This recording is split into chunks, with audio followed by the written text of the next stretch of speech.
Pencemaran nama baik merupakan suatu tindakan menyerang kehormatan seseorang atau mencemarkan nama baik melalui lisan maupun tulisan. Pencemaran nama baik digolongkan menjadi beberapa bagian.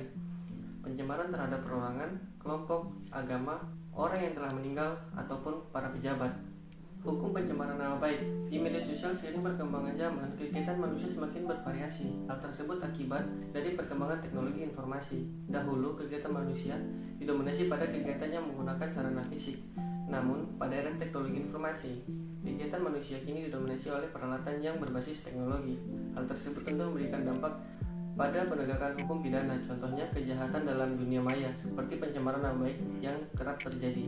Adapun hukum pencemaran nama baik di media sosial selain dalam KUHP juga merujuk pada UU ITE dan perubahannya. Pasal 27 ayat 3 UU ITE mengatur setiap orang dengan sengaja dan tanpa hak mendistribusikan dan atau mentransmisikan dan atau membuat dapat diaksesnya informasi elektronik dan atau dokumen elektronik yang memiliki muatan menghina dan atau pencemaran nama baik.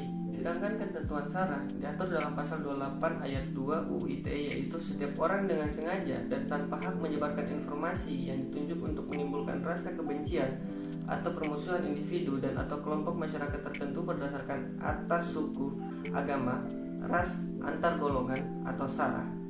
Banyak sekali kasus pencemaran nama baik dan sudah sampai di meja hijau persidangan, tetapi sebenarnya itu bukanlah pencemaran nama baik. Oleh karena itu, tersangka dalam kasus ini juga mendapat beberapa hak pengadilan sebagai solusi pencemaran nama baik.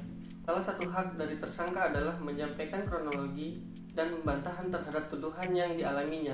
Tetapi agar tidak terlihat dalam tindakan pencemaran nama baik, maka pahami hal-hal berikut ini. Yang pertama adalah ketika sedang mendapatkan permasalahan pada sebuah situs web atau tempat jual beli online, maka jangan langsung mengatakan tuduhan negatif di media sosial, tetapi kritiklah pada akun resmi perusahaannya. Hal lainnya, ketika ingin terhindar dari tindak pidana solusi pencemaran nama baik, Anda harus menyampaikan permasalahan tersebut berdasarkan data yang ada, jangan sampai menyampaikan berdasarkan opini. Hal yang cukup penting lainnya ketika Anda tidak ingin terjerat kasus pencemaran nama baik adalah dengan menyampaikan, kemudian menyediakan bukti-bukti berupa foto, video, dan lainnya tentang permasalahan tersebut. Yang terakhir adalah ketika Anda sedang dalam kondisi marah atau kecewa pada sesuatu, maka jangan sampai menyebutkan nama orang atau institusi di media sosial, karena untuk sekarang hanya individu dan institusi yang bisa melaporkan. Salah satu contoh kasus pencemaran nama baik yang pernah terjadi di Indonesia ialah kasus selebgram dengan inisial MZ yang divonis dengan pidana 6 bulan penjara terkait kasus pencemaran nama baik melalui media elektronik terhadap MI inisial. Pengadilan menyatakan terdakwa MZ telah terbukti secara sah dan meyakinkan melakukan tindak pidana pencemaran nama baik melalui media elektronik, ujar Hakim Ketua Banowo Effendi saat membacakan amar putusan di pengadilan negeri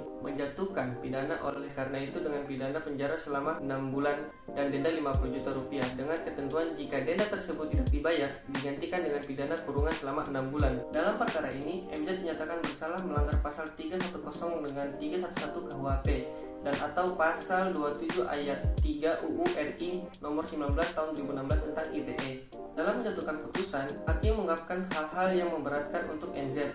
Hal yang memberatkan yakni perbuatan Medina sangat tidak sesuai dan bertentangan dengan hal-hal atau nilai etika kesopanan dan tidak mendidik pengguna media sosial, apalagi ia memiliki banyak followersnya.